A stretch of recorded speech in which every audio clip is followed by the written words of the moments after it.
fence post gave way with a splintering crack of sun-bleached pine, the third one to fail that week. Anli dropped her hammer in the dust, the sound swallowed by the vast, humming silence of the Montana prairie. She pressed the back of a calloused hand to her forehead, wiping away a line of sweat before it could sting her eyes.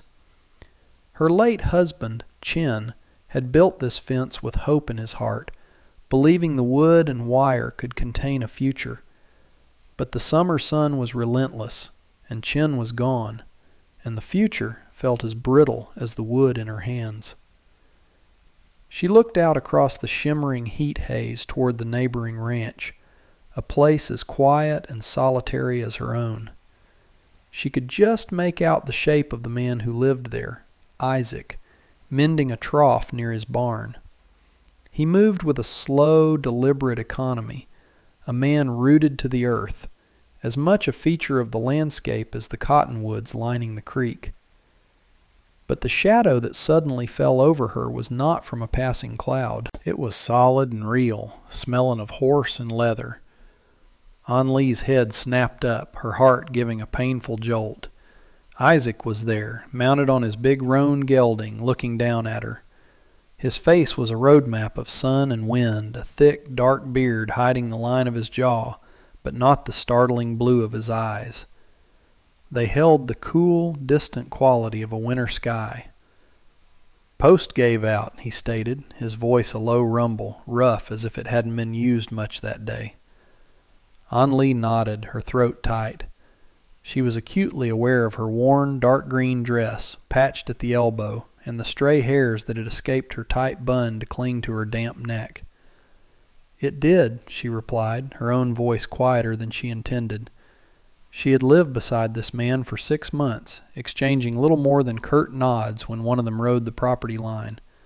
He was a mystery, a closed door. She knew only that he had bought the old Miller place after the war and worked it alone, with a fierce, silent competence that both intimidated and fascinated her.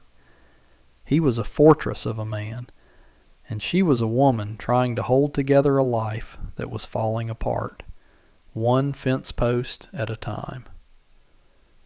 Isaac swung down from his horse, the movement fluid and powerful.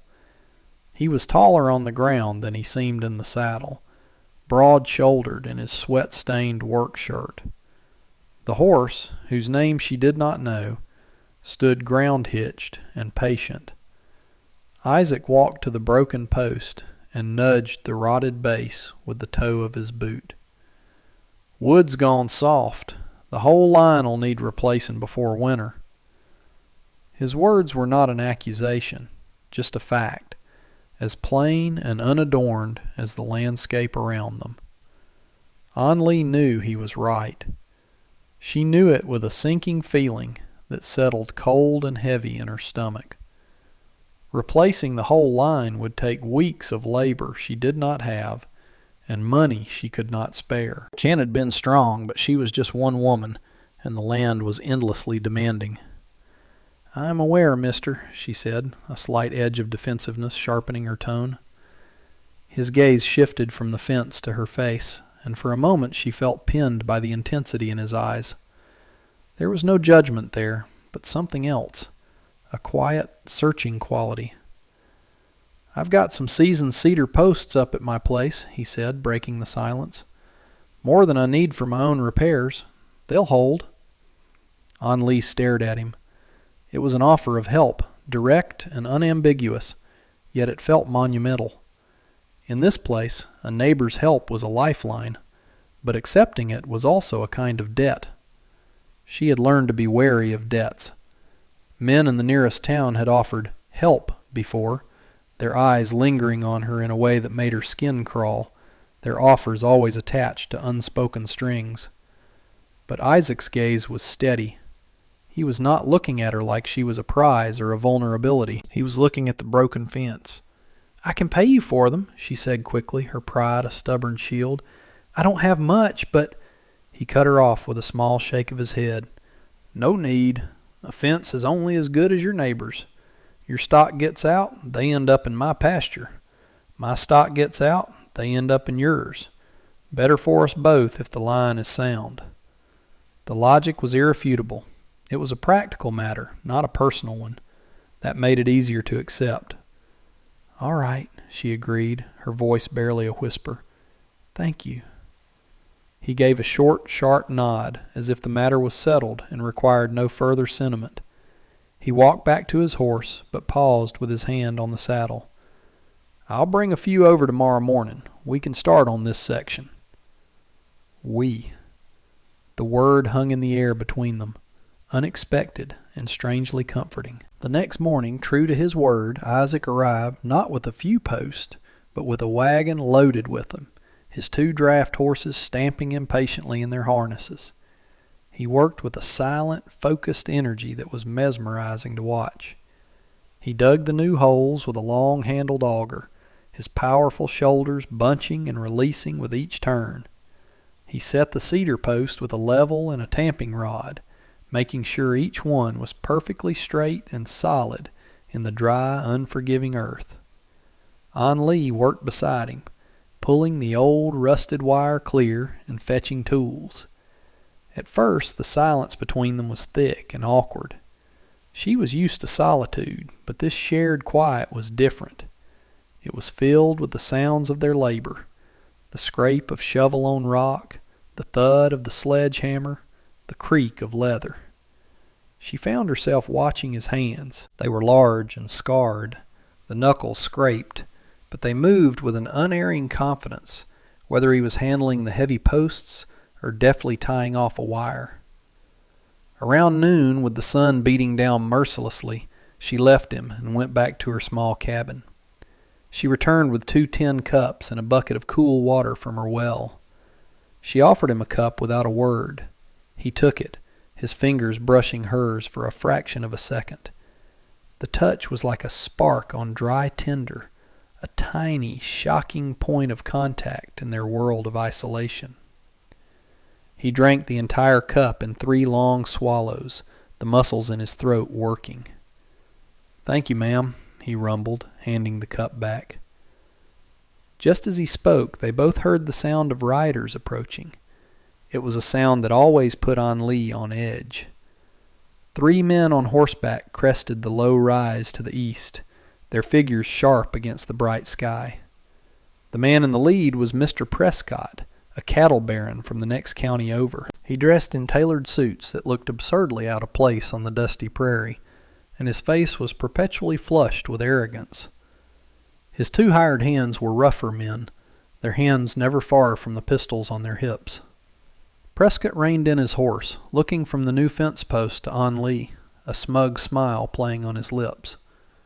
"Well, well, making improvements, Mrs. Chin?" he said, his tone dripping with condescension. "I'm surprised you're bothering. This is hardly a one-woman operation."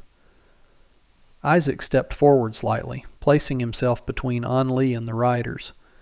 He didn't say a word, but his presence shifted the dynamic entirely. He was no longer just a neighbor. He was a wall.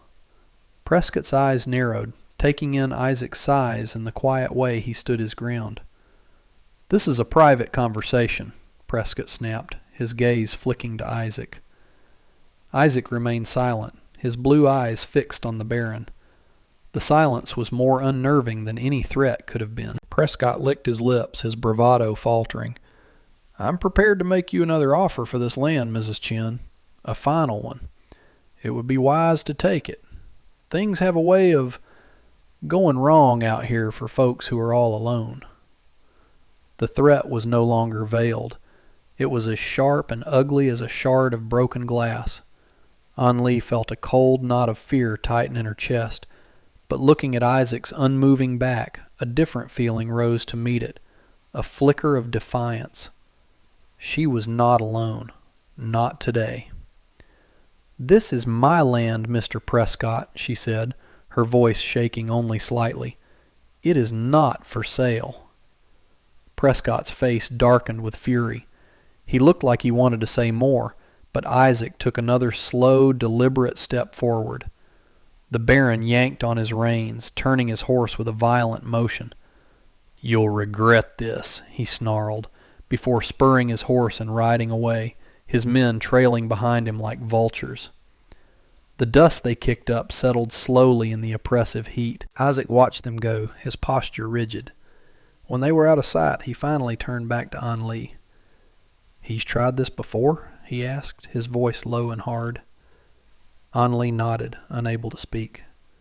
"Be careful," Isaac said, his gaze sweeping the perimeter of her small ranch.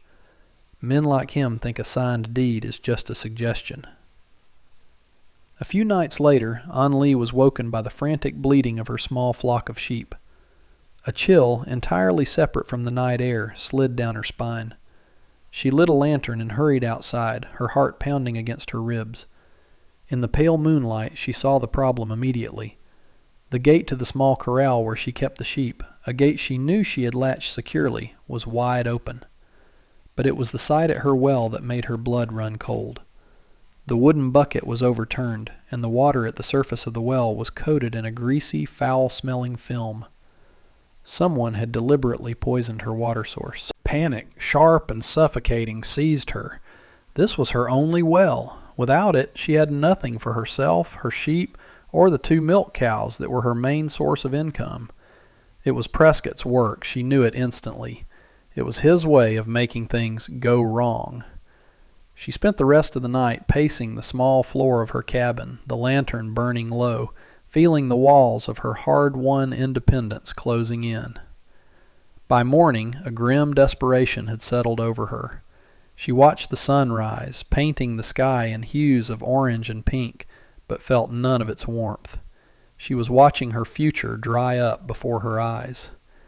Just as the sun cleared the horizon, she saw movement from Isaac's property. He was riding his roan, leading one of his draft horses, which was loaded with 2 large wooden barrels. He rode directly to their shared property line, dismounted, and began unhitching the barrels without a word. He rolled them under the wire fence and onto her land. Then he looked over at her, where she stood frozen on her porch. "Clean water," he called out, his voice carrying clearly in the still morning air. "From my well. Should be enough for you and the stock for a few days." He didn't wait for a thank you. He simply mounted his horse and rode back to his own house, leaving the barrels of water sitting like a silent testament on her land. The simple, unasked-for act of kindness shattered the dam of her composure. Tears she had refused to shed for months burned her eyes. This man, this silent stranger, had seen her need and met it without question or expectation. Later that day, after she had watered her grateful animals and carried a bucket of the clean water inside, she walked over to the fence line. He was there, checking the new posts they had set, his back to her. "Isaac," she said, using his first name for the first time. He turned, his expression unreadable. "The water, I have no way to repay you." "There's nothing to repay," he said, his voice softer than she'd ever heard it. "Prescott did that?" She nodded. "I think so." He stared off in the direction Prescott had ridden, his jaw tight. "This is about more than your land now. He's pushing at both of us." They stood in silence for a long moment, the space between them no longer feeling awkward, but companionable. "My husband, he wanted this place so badly," An Li found herself saying, the words spilling out before she could stop them. "He said the sky was bigger here, that we could build a life no one could take from us." Isaac's gaze softened with something that looked like understanding. He was right about the sky. The next week, the small creek that trickled through the southern edge of both their properties dwindled to a muddy crawl. It was a reliable water source, fed by a spring in the low hills to the east, and it should have been running strong in early summer. The change was too sudden, too unnatural. Isaac appeared at her fence line that afternoon. "The creek's been dammed," he said without preamble. "Upstream, on Prescott's land." There was no question of what they had to do.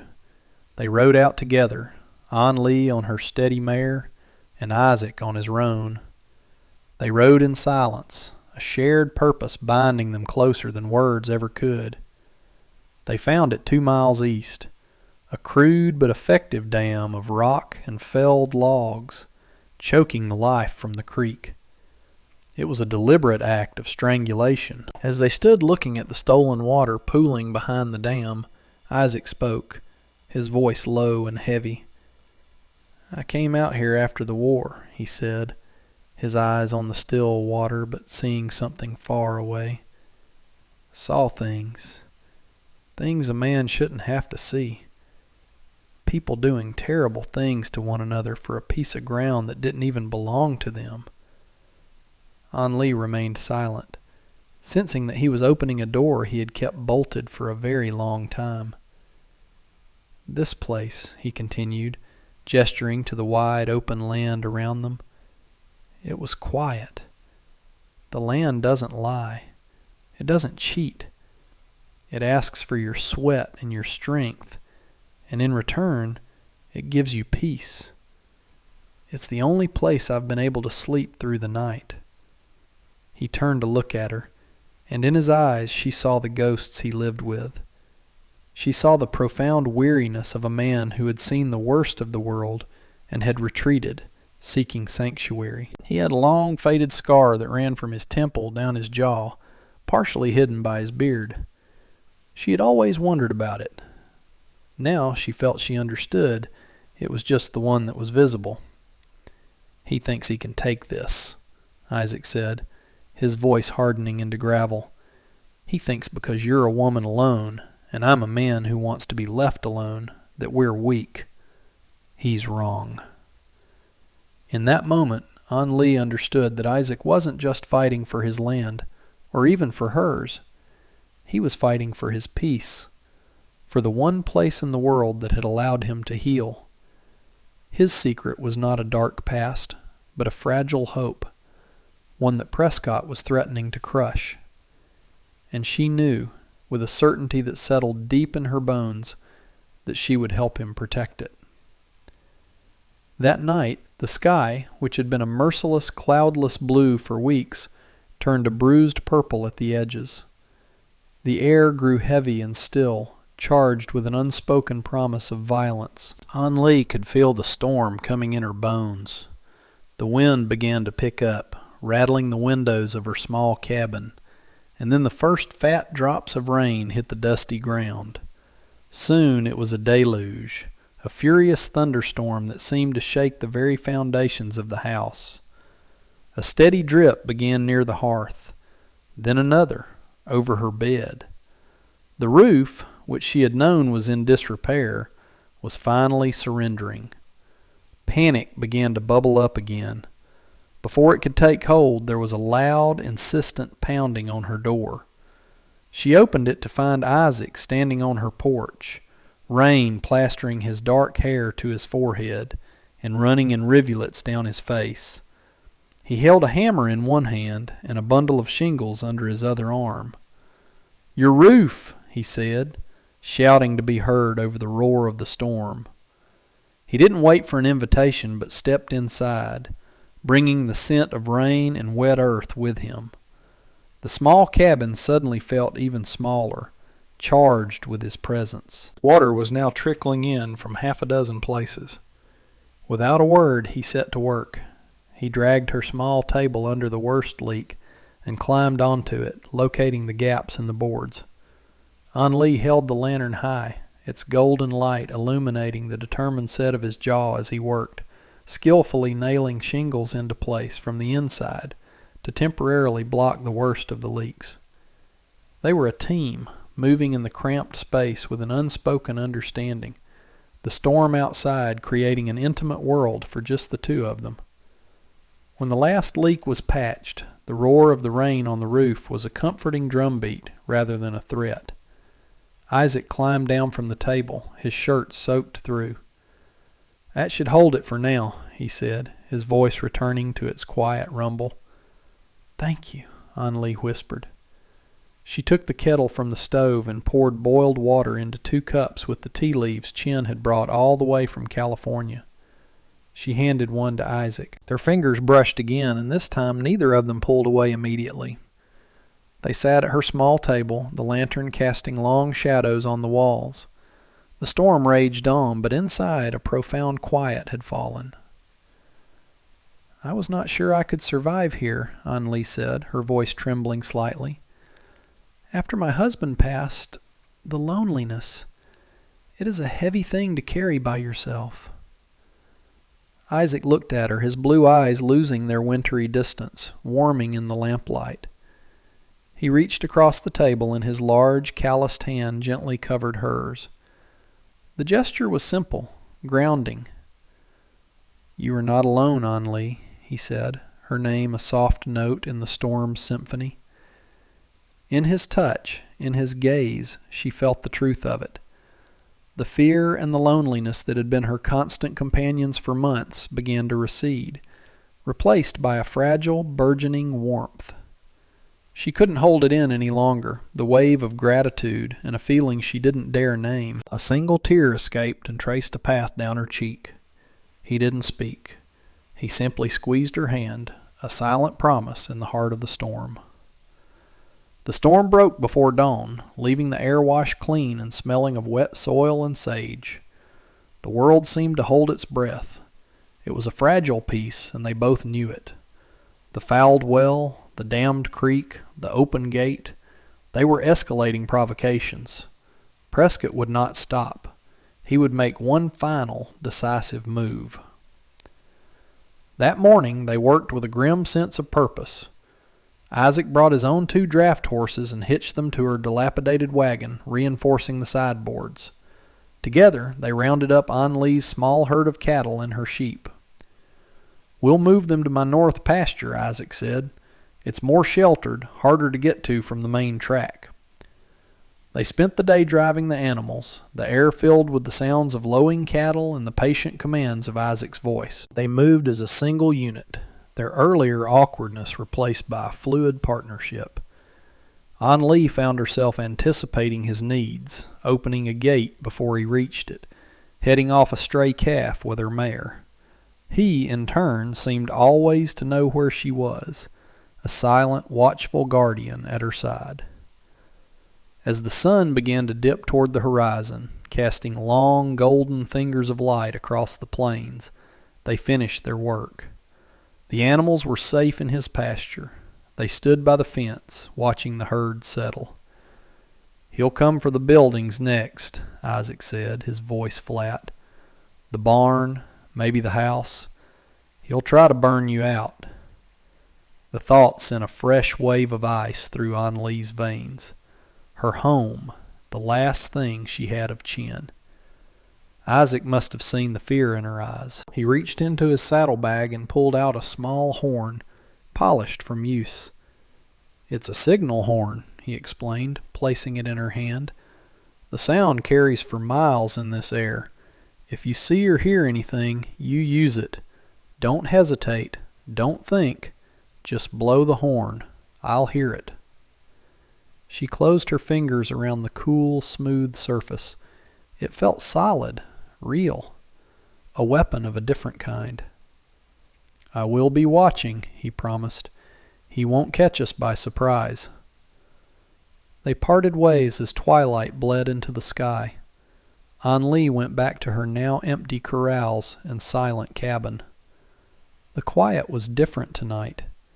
It wasn't the quiet of loneliness, but the tense, listening quiet of a soldier in a trench, waiting for the battle to begin. The worst of it had not yet arrived. The attack came after midnight. There was no moon, only a blanket of stars scattered across an ink-black sky. Anli was not asleep. She was sitting in a chair by the window, the signal horn in her lap, her senses strained. She heard it first. A muffled footstep, the snap of a dry twig that did not belong to the night's usual chorus. Then she saw them. 3 shadows, moving low and fast from the direction of the creek, heading straight for her barn. One of them was carrying a lit torch, its flame a tiny, malevolent star in the darkness. Her breath caught in her throat. She didn't hesitate. She lifted the horn to her lips and blew. The sound that erupted was piercing and clear, a desperate cry that sliced through the night. The figures froze for a second, startled, then began to run toward the barn. But it was too late. From the darkness on the other side of the property, a new shadow emerged, larger and faster than the others. It was Isaac, on his roan, the horse galloping flat out with no saddle, just Isaac on its bare back, a rifle held across his body. He was on them before they could react. The fight was brutal and swift. It wasn't a clean exchange of gunfire from a distance. It was a chaotic, close-quarter struggle in the dirt. Isaac leaped from his horse, using the heavy rifle as a club to knock the torch from one man's hand, extinguishing the immediate threat of fire. He moved with a cold, terrifying efficiency she had only glimpsed before. This was the soldier he had spoken of, the man who had survived the war. One of Prescott's men lunged at him with a knife. At the same time, the third man, recovering his wits, circled around to come at Isaac from behind. He was going to be blindsided. "Isaac!" Anli screamed. Without thinking, she grabbed the heavy iron skillet from her stove, ran out the door, and flung it with all her might at the man sneaking up on him. The skillet caught him square in the back of the head with a sickening thud, and he went down in a heap. The distraction, however, gave the man with the knife an opening. He lunged, and Anli saw the flash of steel. Isaac twisted away, but not fast enough. The knife sliced across his left forearm. He grunted in pain, but brought his elbow back in a vicious arc, catching the man in the jaw. The man staggered back, and Isaac finished the fight with a single disabling blow. The night fell silent again, save for the ragged sound of Isaac's breathing and the nervous stamping of his horse. 2 men were down, groaning on the ground. The third had fled into the darkness. But the immediate threat wasn't over. A new figure emerged from the direction of the creek, this one on horseback. It was Prescott himself, his fine suit looking obscene in the starlight, his face a mask of rage. He had a pistol in his hand. "Useless fools!" he spat at his downed men. He raised the pistol, aiming it directly at Isaac, who was clutching his bleeding arm. "I should have known I'd have to do this myself." Suddenly a low rumble echoed from the hills, a sound deeper than thunder. The ground beneath their feet seemed to tremble. The flash flood. The massive amount of rain from the storm, channeled by the hills, was roaring down the narrow creek bed. The same creek bed Prescott had dammed. The same one he was now using as his escape route. "The creek!" Anli screamed, pointing. Prescott's horse, smelling the water and the terror in the air, began to panic. It reared, eyes wide with fear. Prescott fought for control, but it was too late. A wall of churning, muddy water, carrying debris and felled logs from his own dam, burst from the confines of the creek. It surged over the banks, a monstrous, liquid fist. The panicked horse lost its footing in the slick mud. Prescott was thrown from the saddle with a shriek of terror. He landed in the churning torrent and was gone in an instant, swallowed by the very water he had tried to weaponize. The flood roared past and was gone almost as quickly as it came, leaving behind a new landscape of mud and destruction. The silence that returned was absolute and final. Anli rushed to Isaac's side. Blood was soaking his sleeve, dripping from his fingertips onto the dark earth. "Let me see," she said, her voice urgent. Without waiting for his permission, she tore a long strip from the hem of her sturdy cotton nightdress and began to wrap it tightly around his forearm, creating a makeshift bandage to staunch the bleeding. He watched her, his face pale in the starlight, his expression raw and unguarded. When she finished, he reached out with his good hand, not to check the bandage, but to gently cup her cheek, his thumb stroking her skin. "He was wrong," Isaac rasped, his voice strained with pain and exhaustion. "A lone woman can't manage this place." He paused, his blue eyes holding hers. "And a lone man can't either." It was everything. a confession, an admission, a beginning. In the wreckage of the night's battle, under the quiet witness of the stars, they had finally found their common ground. The autumn that followed was a season of mending. The fence that had once separated the two ranches came down, post by post. It was no longer a boundary, but a supply of seasoned wood for other, more important repairs. The two small herds of cattle and sheep now grazed together in the wide golden pastures, and the two ranches slowly, surely became one. The world was painted in hues of amber and rust, the air crisp with the promise of coming cold, but for the first time, winter did not feel like a threat to An Lee. It felt like a time to draw close to the hearth. One cool afternoon she stood on the porch of her cabin, which was now their home. She watched Isaac in the corral mending a leather harness. The deep gash on his forearm had healed into a silver scar, a permanent reminder of the night they had fought for their future. He moved with the same quiet competence, but the fortress walls around him were gone.